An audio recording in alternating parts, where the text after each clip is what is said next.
Alors, oui, nous avons trois personnes qui lèvent la main. Merci beaucoup. Je m'appelle Eric Matoumou et donc je vais de la République démocratique du Congo justement. J'étais là hier, j'étais un tout petit peu fatigué, raison pour laquelle je suis venu en retard aujourd'hui et je regrette de n'avoir pas suivi justement l'intervention de votre intervention justement sur les ressources naturelles du Congo. Mais ceci dit, je voulais juste ajouter juste quelque chose sur ce que vient de dire notre confrère. Par rapport justement à, si je comprends bien, d'une manière générale, à la faiblesse de l'État, ou au manque carrément de la souveraineté de l'État sur le contrôle des ressources de leur pays. Et moi, je pense que dans tout ça, justement, on a un problème de fond qui, je pense, est basé sur déjà la manière et la façon dont est, je dirais, légitimé, dont est créé les institutions qui doivent justement constituer l'État dans nos pays. Et je parle bien de la République démocratique du Congo. Hein.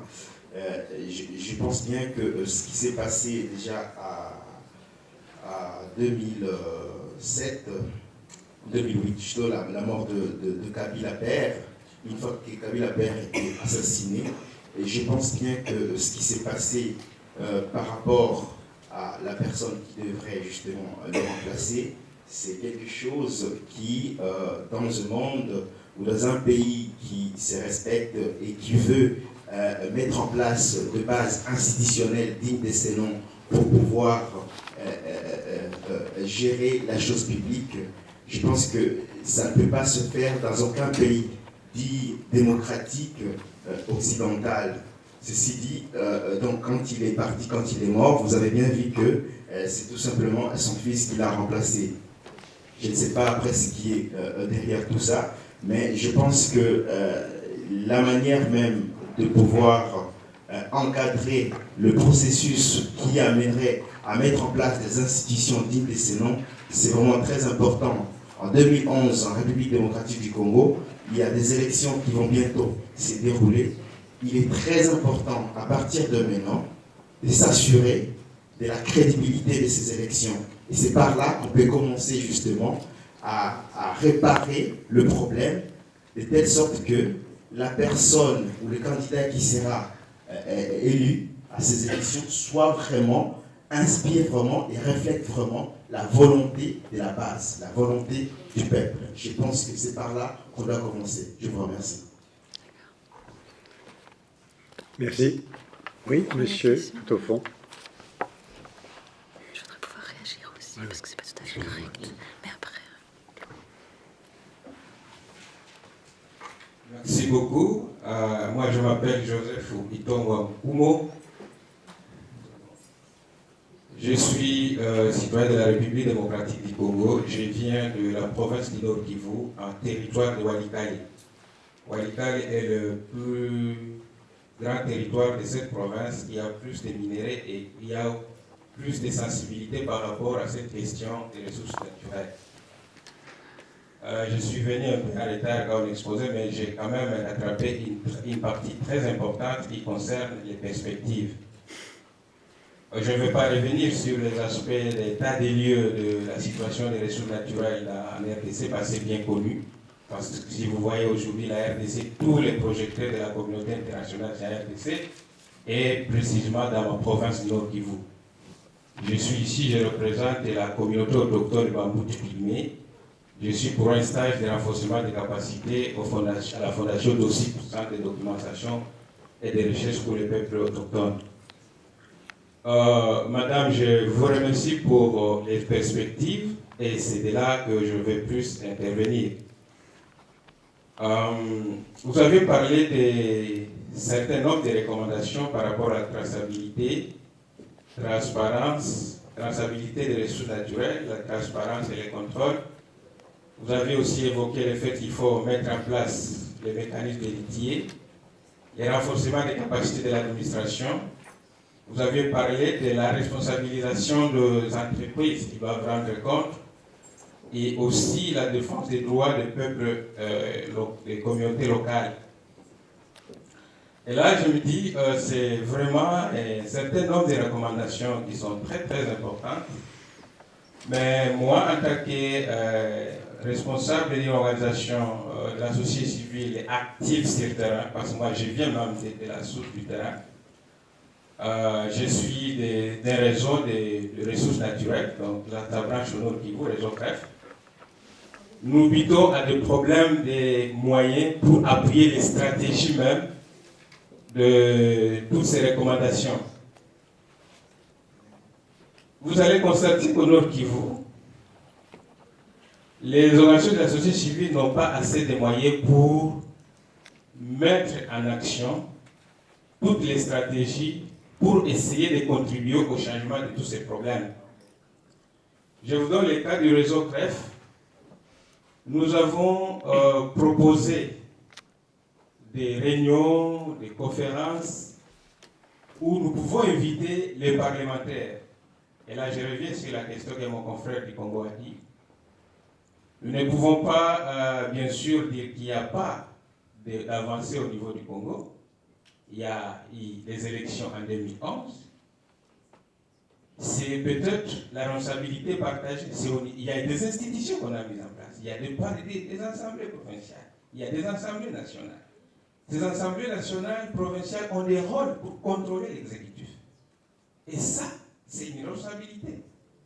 Et nous avons dit que nous devons aussi jouer dans nos stratégies d'action, travailler avec le parlementaire, attaquer les sociétés civiles. Mais dans les débats, dans les actions avec les parlementaires, nous n'avons pas de moyens. Et vous allez vous rendre compte que la question même, les débats sur l'exploitation illégale, ce n'est pas un débat qui est plus discuté au niveau de notre pays. On s'intéresse à d'autres choses. En 2008, au début de l'année 2008, face à des problèmes de guerre avec des déplacés, vous avez vu tout ce qui s'est passé sur le média, on a mis en place un programme, une conférence sur la paix et le développement. Je participais à cette conférence en tant que représentant de ma communauté, autochtone pygmée, et ça, j'ai fait un effort pour participer parce qu'on m'avait déjà exclu. Et on s'est rendu compte que la question même de l'exploitation illégale, qui est la base de plusieurs problèmes, n'était pas apparue sur le débat. Donc les gens, les groupes armés et les autres présentaient seulement leurs intérêts, par même les groupes ethniques, par rapport à la représentation dans les pouvoirs publics, tout ça. Mais la question même de l'exploitation illégale n'était pas plus abordée. Et pourtant, ça fait partie des problèmes que connaissent les communautés. Les viols et tout ça, c'est par rapport à ça. Donc la communauté souffre de plusieurs manières. Vous vous rendez compte que là où même il y a des entreprises qui exploitent les minéraux dans d'autres pays, ces entreprises ne respectent pas les obligations sociales par rapport aux communautés. À plus forte raison là où il y a l'exploitation illégale. Mais quel est l'interlocuteur de la communauté locale à qui on va s'adresser pour demander les redevances, les revenus par rapport à ces ressources qui sont exploitées même dans ce milieu? Et là, je vous remercie beaucoup. Ces débats comme ça devraient être plus relayés au niveau local. C'est là qui vous donne vraiment des moyens, puis encore vous renforcer, madame, pour que les partenariats que vous pouvez nouer au niveau de la RDC avec nous, les organisations locales, puissent avoir des moyens pour qu'on mette au moins la question sur les débats.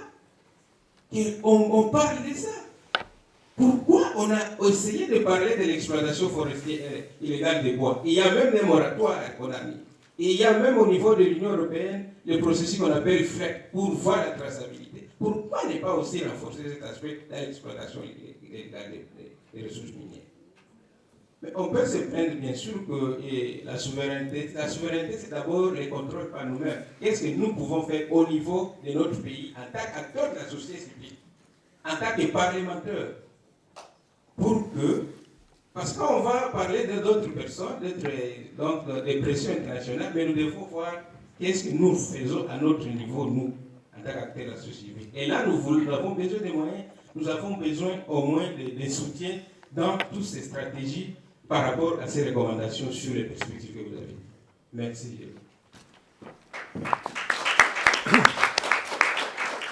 Merci. Il y a probablement d'autres interventions. Je remarque qu'il s'agit toujours d'Afrique et nous n'aurons peut-être pas beaucoup de temps pour les autres cas. Je ne sais pas. Il nous reste 10 minutes. Ah, jusqu'au quart, donc 25 minutes. Il y a des questions sur l'Irak. Alors, aussi. d'accord. Alors, monsieur, question sur l'Irak.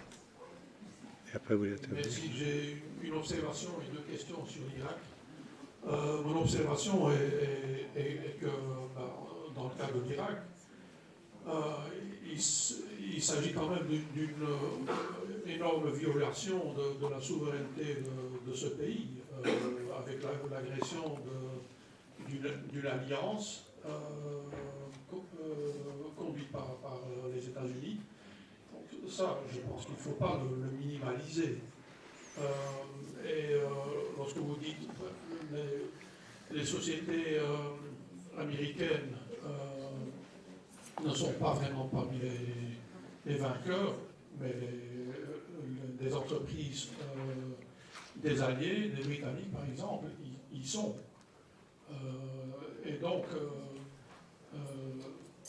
cette guerre n'a pas été menée pour rien, je pense, hein, dans le chef de l'OTAN avec toutes ses composantes. Alors, j'ai deux questions. La première, est-ce que vous pourriez faire une comparaison entre différents types de procédures? La procédure suivie par l'Irak, dans ce cas, est-ce qu'elle est exemplaire ou est-ce qu'elle est... parce que, par exemple, certains, auprès de la Banque mondiale, parlent actuellement d'une vente de concessions, vente publique, comme on le fait pour des peintures. Est-ce que vous pourriez faire une brève comparaison? Et puis, deuxièmement, pour les approvisionnements des États-Unis, je pense que là, un déplacement a eu lieu vers le golfe de Guinée. Est-ce que c'est une évolution importante ou relativement importante? Comment vous voyez ça?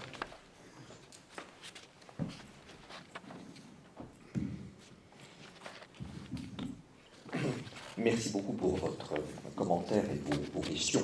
Alors, le but de la présentation n'était pas de revenir sur les questions liées à la guerre d'Irak au printemps 2003, pourquoi, etc. C'était d'évoquer les relations entre l'Irak aujourd'hui et les compagnies pétrolières étrangères. Et on a évidemment, je disais, tout le quota pétrolier veut être en Irak compte tenu de son potentiel.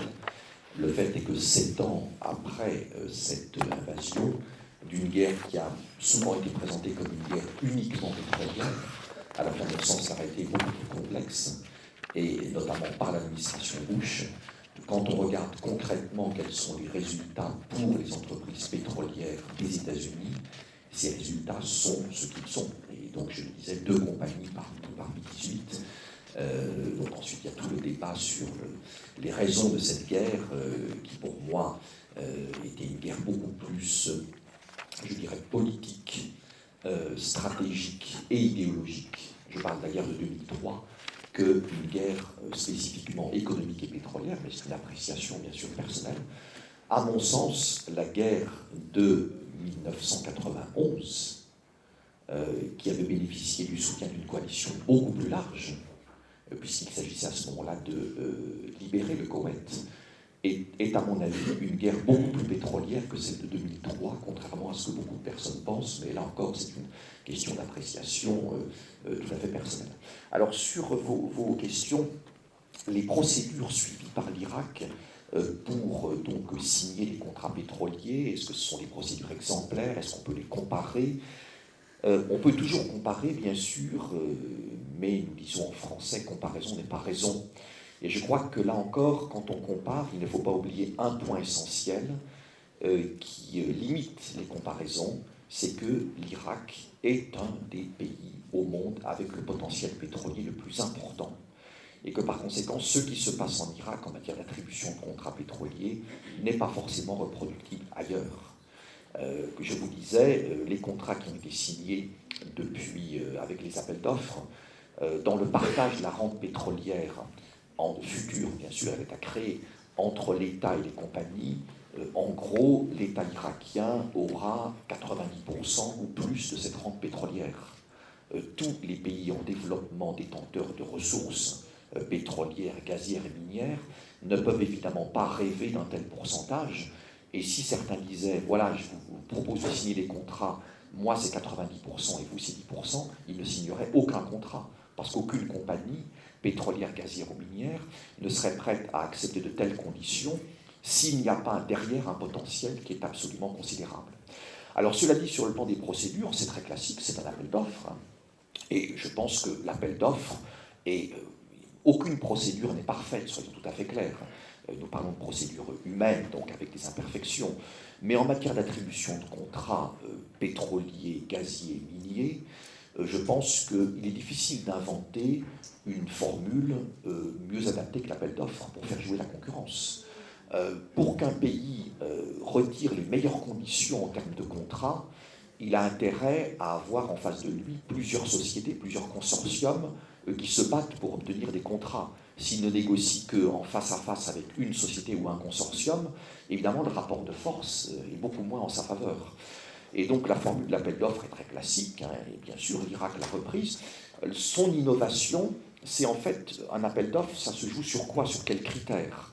Et là, il a dit, l'un de ces deux critères, c'est vous me mettez la marge de rémunération que je vais vous payer, en sachant parfaitement que forcément, ça tirerait les marges vers le bas, puisque tout le monde veut aller en Irak. Mais là encore, ça renvoie au potentiel considérable du pays.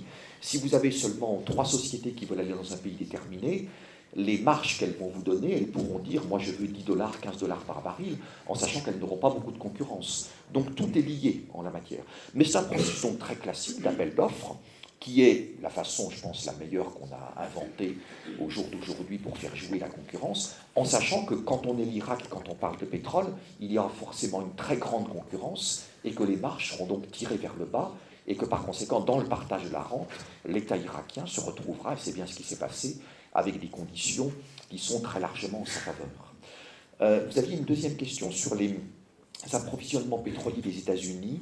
Est-ce qu'il y a un basculement vers le golfe de Guinée? La réponse est oui. Il y a effectivement une montée en puissance du golfe de Guinée, notamment Nigeria, Angola, qui sont les grands producteurs de cette partie du monde, plus quelques autres pays, Guinée équatoriale notamment. Il y a une montée en puissance dans les approvisionnements des États-Unis en pétrole brut. C'est un basculement qui est voulu par non seulement l'administration américaine, mais plusieurs administrations américaines successives, qu'elles soient républicaines ou démocrates, pour essayer de limiter, dans une certaine mesure, la dépendance américaine vis-à-vis du Moyen-Orient, région que les États-Unis connaissent bien, dans laquelle ils sont très implantés, mais région évidemment qu'ils continuent à regarder avec une certaine méfiance, en sachant que cette région présente plein d'incertitudes, et donc ils essaient de faire monter d'autres zones, golfe de Guinée, région de la mer Caspienne, voire ensuite d'autres régions du monde dans lesquelles des ressources importantes seraient bien sûr disponibles et accessibles. Cela dit, ce jeu de montée en puissance du golfe de Guinée et d'autres régions que le Moyen-Orient a ses limites, et ses limites géologiques. En matière de pétrole, il n'y a qu'un Moyen-Orient au monde, c'est le Moyen-Orient. Le Moyen-Orient, c'est 60% au moins des réserves pétrolières prouvées. Donc on peut faire monter d'autres régions en puissance, mais de toute façon, on a peut-être là aussi un autre scandale géologique en matière de pétrole, c'est que cette région concentre et concentrera pendant encore plusieurs décennies la majeure partie des réserves pétrolières mondiales. Donc on peut essayer de diminuer un peu sa part et puis d'importer plus de l'Afrique, de la région de la mer Caspienne, mais de toute façon, on n'échappera pas au Moyen-Orient en matière pétrolière. Si on veut moins dépendre du Moyen-Orient, il faut moins dépendre du pétrole. Et ça, c'est un autre défi, beaucoup plus délicat. Mais tant que l'économie mondiale et l'économie américaine resteront très dépendantes du pétrole, elles resteront très dépendantes du Moyen-Orient. Et je dirais que plus le temps passera, plus on sera dépendant du Moyen-Orient, puisque ce sont des pays qui ont des réserves, un horizon de réserve pour plusieurs décennies de production. Donc dans les années qui viennent, Certaines autres régions du monde vont voir leur production stagner puis baisser, alors que le Moyen-Orient gardera encore pendant plusieurs décennies, et je dis bien plusieurs décennies, et pas seulement 2 ou 3 décennies, des réserves qui lui permettront de monter en puissance. Donc si le monde et les États-Unis restent aussi dépendants du pétrole qu'aujourd'hui, ils seront de plus en plus dépendants du Moyen-Orient et non pas moins, comme ils le pensent, quel que soit l'apport par ailleurs important du golfe de Guinée, de la région de la mer Caspienne, etc. Mais on n'échappe pas à certaines réalités géologiques de base qui fait qu'il n'y a qu'un Moyen-Orient au monde en matière de pétrole. Et donc ça nous renvoie à un sujet que nous avons abordé, c'est la dépendance mondiale et américaine et européenne et des pays émergents au pétrole. Aujourd'hui, le pétrole, c'est 35 à 40% de la consommation mondiale d'énergie. C'est donc considérable. Le gaz, le charbon, c'est chacun, je dirais, 22 à 25%.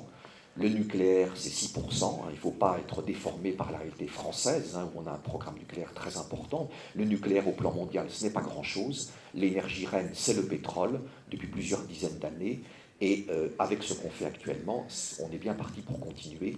Donc il faut évidemment une remise en cause, sans doute un peu plus profonde. Mais ça, c'est très, très difficile.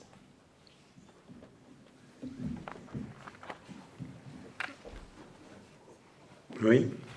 Merci. J'ai une question pour Hervé, parce que je ne pensais pas qu'il dresserait un tableau aussi pessimiste, en fait. Parce que bon, la Bolivie, pour nous, pour les mouvements en Europe, c'est quand même porteur d'espérance. Et bon, je te remercie vraiment pour ton exposé. Je ne pensais pas qu'il était donc aussi noir, entre guillemets. Mais je voulais savoir quels seraient, selon toi, qu'est-ce qui manque, alors, qui manquera à la Bolivie pour pouvoir accomplir ce rêve de démocratie socialiste, etc., que porter le MAS. Quels sont les facteurs qui, enfin, on peut parler d'utopie, mais qui manqueraient à ce pays, quoi. En fait, ce qui est assez compliqué, je crois que c'est qu'on a du mal à, parfois, je pense, Enfin, ces dernières années, je pense qu'on a pas mal érigé quand même les peuples indigènes en nouveau sujet révolutionnaire. Je pense que c'est quand même un problème. Je me souviens, après la victoire d'Evo Morales, avoir lu un texte à la fois très bien écrit et complètement délirant d'Alain Lipiette, député européen vert, qui parlait de la victoire d'Evo Morales comme la revanche historique des peuples indigènes porteurs d'une autre cosmovision. Alors on a un terme en Bolivie et même en Amérique latine pour ceux qui portent un peu ce discours-là, c'est Pachamamicos, ceux qui sont les porte-voix en fait d'un discours, qui sont des entrepreneurs politiques de l'indianisme, qui tend en fait à essentialiser, disons, un discours des indigènes relatif à la terre, qui est quand même assez problématique parce que, quand je parlais par exemple de la matrice corporatiste de la société bolivienne, dans par exemple les luttes sociales qui peuvent exister dans l'appropriation de la rente à travers les luttes autour du fameux IDH, un impôt direct sur les hydrocarbures, en fait, les peuples indigènes y participent aussi. Et je pense que ceux qui connaissent un peu la réalité de la pratique des peuples indigènes savent que, hier je parlais justement avec une des participantes hier, bolivienne, qui connaît un peu les populations indigènes, qui me racontait comment elle faisait des formations sur les dangers et les méfaits du pétrole dans la région du Chaco, et comment derrière les mêmes participants, finalement, après avoir fait preuve d'une certaine compétence, finalement, en acceptant le discours qui leur était adressé, donc derrière rencontraient des dirigeants de Total et négociaient avec eux la possibilité d'une installation de la multinationale dans la région. Je crois que ça renvoie à un contresens.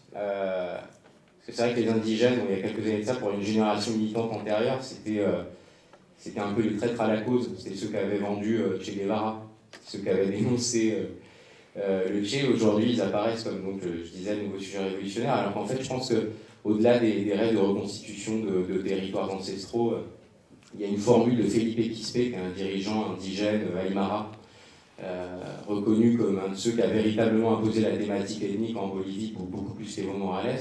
Quand on a demandé à Felipe Quispe de quoi il s'agissait, finalement, cette lutte des Aymara, il avait répondu « nous, ce qu'on veut, c'est des tracteurs et un accès Internet ».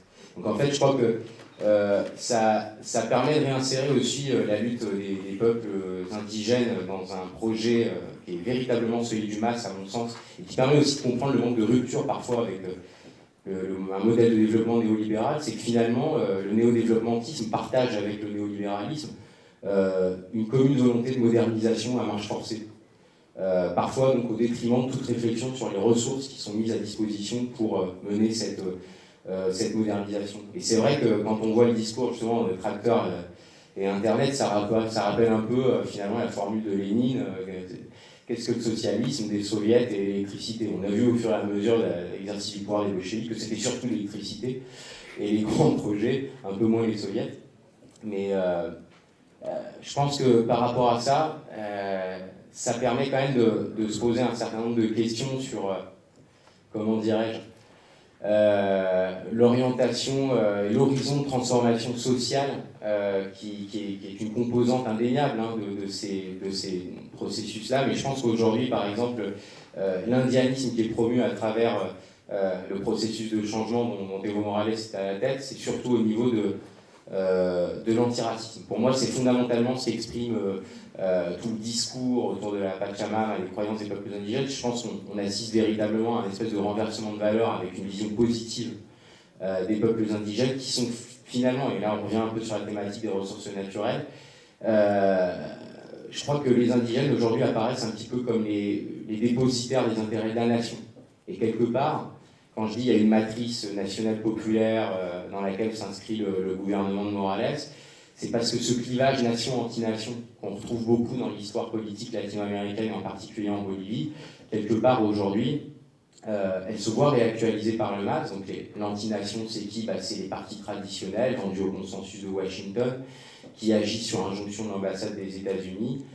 Et face à eux, se dressent qui? Se dressent les cultivateurs de coca qui défendent une culture ancestrale, les paysans qui défendent les ressources naturelles. Donc c'est plus, disons, les intellectuels, petits bourgeois, qui étaient ceux qui avaient conçu finalement la révolution nationale de 52, qui sont les porteurs, les garants des intérêts de la nation, mais les peuples indigènes. Je pense que c'est ce qui permet un peu de déconstruire ce regard sur les peuples indigènes. Alors je pense que le problème quand même dans le cas bolivien, je terminerai là-dessus, c'est qu'on ne peut pas aujourd'hui véritablement concevoir... Enfin, j'ai tendance à penser qu'il y a quand même un lien direct entre l'absence de débat, par exemple, sur le socialisme du XXIe siècle par rapport à ce qui peut se passer au Venezuela et à l'Équateur, et la situation d'extrême pauvreté, une pauvreté endémique qui existe encore aujourd'hui dans le pays. Alors c'est un petit peu... Enfin, je suis un peu caricatural dans mon explication, j'aimerais bien... il me faudrait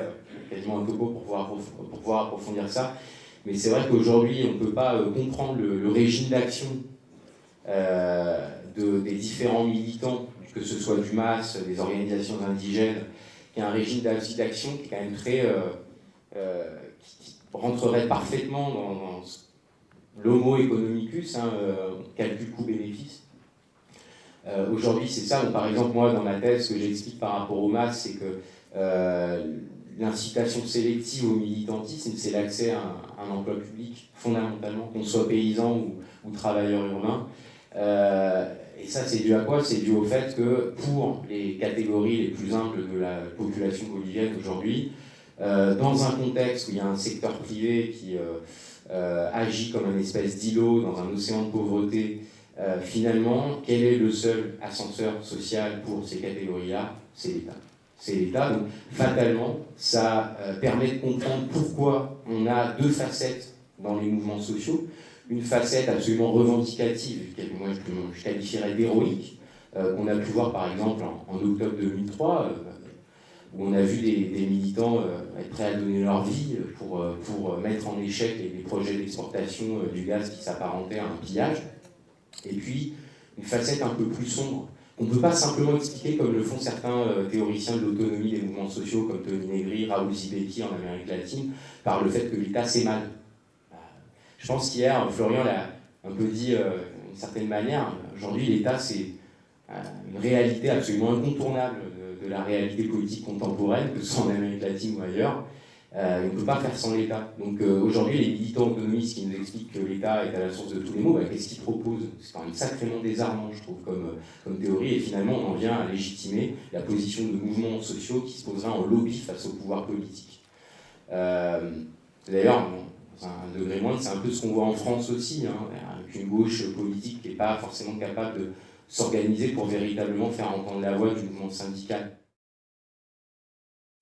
Et finalement, ça permet aussi de voir un peu, de comprendre ce tableau noir. Ce tableau, il est noir pourquoi? Tout simplement parce qu'on voit que c'est pas facile, a fortiori quand on a peu de ressources et quand on ne bénéficie pas, disons, d'une position géostratégique comme ça peut être le cas des Irakiens, où on voit bien que le gouvernement Morales est dans une position défavorable par rapport aux interlocuteurs avec qui il négocie.